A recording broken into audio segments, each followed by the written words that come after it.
आगे भी बढ़ रहा है। जी सर। तो ये कि मेरे पारिवारिक जो पृष्ठभूमि है उसमें माता पिता की जो मेहनत मजदूरी है उसके ऊपर है कि चीनी हथौड़े में भी वैसे कोई कविता लिखी जा सकती है। लोग भी मुश्किल से इस बात को स्वीकार करेंगे कि पिछली बार जब दिवाली आई थी तो हमें घर की करनी सफाई थी। पिछली बार जब दिवाली आई थी तो हमें घर की करनी सफाई थी। 100 वर्षों से बंद पड़ी बुखारी हमने खुलवाई थी। बुखारी बोलते हैं, बुखारी बोलते हैं। पिछली बार जब दिवाली आई थी तो घर की करनी हमें सफाई थी। 100 वर्षों से बंद पड़ी बुखारी हमने खुलवाई थी। तभी एक कबाड़ी वाले ने आवाज़ लगाई, मेरी बेटिया उसे घर के अंदर ले आई। बुखारी से निकली चीज़ें पुरानी ढेर सारी, उन्हीं में से निकले छेनी हथौड़ा करनी साहुल कुदाल फावड़ा और तगारी।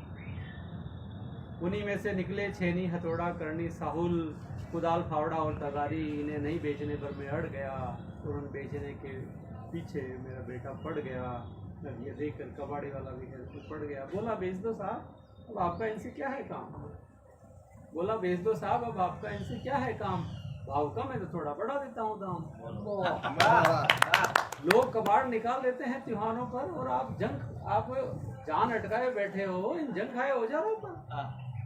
मैंने कहा सुन कबाड़ी वाले भाई, तुम्हारी नज़र में ये कबाड़ का सामान है, मगर मेरी नज़र में आज भी इनका बड़ा मान है। ये छेनी सिर्फ औजार नहीं है, मेरे लिए आज भी बेकार नहीं है। इससे गढ़ा गया है पत्थर, इससे गढ़ा गया है पत्थर मुझ जैसा। इससे गढ़ा गया है पत्थर मुझ जैसा। गैर जरूरी गुरूर को इससे काटा गया है और पत्थर को सही जगह लगाकर अंतराल को काटा गया है। लोह लकड़ी से बनाए जो हथौड़ा है, लोह लकड़ी से बनाए जो हथौड़ा है, मेरा गुरूर इसी से गया तोड़ा है। मेरा गुरूर इसी से गया तोड़ा है। स्वाभिमान के चूने से फिर टुकड़ों को गया जोड़ा है। और बेकाबू होता जब भी मन का घोड़ा है, संयम की लगाम को खींचा जाता थोड़ा है। और जैसे चलता चाबुक और कोड़ा है, वैसे ही चलता रहा थोड़ा है। करनी है इस छोटे से औजार का नाम, मगर छोटा नहीं है इसका काम। ईंट और पत्थर के बीच ये चूना लगाती है, करनी आपस में मेल मिलाप सिखाती है। बहुत बढ़िया। करनी है इस छोटे से औजार का नाम, मगर छोटा नहीं है इसका काम। ईंट और पत्थर के बीच ये चूना लगाती है और करनी आपस में मेल मिलाप सिखाती है और जीवन का जरूरी सबक सिखाती है। सीधे चलने का सबक सिखाता है साहुल सूद। दीवार की जो बिल्कुल स्ट्रेट वो है कि साहुल सूद से नापते हैं बिल्कुल। कि सीधे चलने का सबक सिखाता है साहुल सूद। और यही तजुर्बा बांट गए मेरे दादा के सपूत। यही तजुर्बा बांट गए मुझे मेरे दादा के सपूत। और ये जो चूना लगी पुरानी तगारी है, इसका कर्ज मुझ पर भारी। माँ ने इसे उठाया था सिर पर, इससे डाला था चूना रोड़ी और रेत। इस कुदाल और फावड़े से माँ खोदा करती थी खेत। इन्हीं से गड्ढा खोद कर माँ ने लगाया था एक नन्ना पौधा।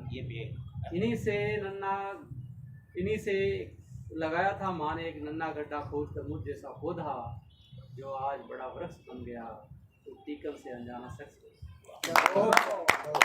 इन्हीं से गड्ढा खोद कर माँ ने लगाया था नन्ना पौधा मुझ जैसा, जो आज बड़ा वृक्ष बन गया टीकम से वो अनजाना शख्स बन गया।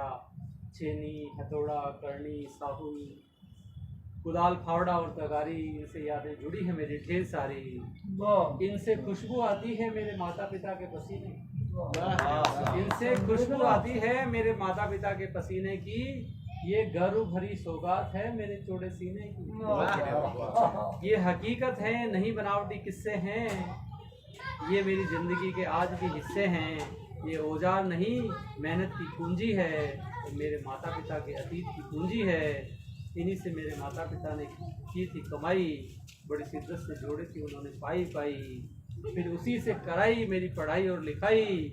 और मेरी कामयाबी जो आज सबको देती है दिखाई, वो मैंने इन्हीं की वजह से है पाई। और तुम इन्हें बेचने की कहते हो भाई। मेरी कामयाबी जो आज सबको देती है दिखाई, वो मैंने सब इन्हीं की वजह से पाई। और तुम इन्हें बेचने की कहते हो भाई। सुन कबाड़ी वाले भाई, ये जो बातें मैंने बताई है ये मिथक नहीं, मेरे जीवन की सच्चाई है। इन्हीं से मेरे जीवन की तामीर हुई है। माता पिता की मेहनत से मेरी ज़िंदगी आमिर हुई है, ये मेरी खुशियों का आधार है, इसलिए मुझे आज भी इनसे प्यार है। मेरी जो शोहरत और दौलत है वो सब इन्हीं की बदौलत, मेरी जो शोहरत और दौलत है वो सब इन्हीं की बदौलत है। जब भी मैं इन्हें देखता हूँ मैं अपने अतीत में खो जाता हूँ, नम आँखों से मैं अपनी माता पिता की याद में भाव विभोर हो जाता हूँ, मन में श्रद्धा लिए नम आँखों से रो जाता हूँ। इनको देखकर मेरा दिल भर आता है, क्योंकि इनमें मेरी माँ और पिता का मुझे आज भी अक्स नजर आता है, आज भी अक्स नजर आता है। काश सभी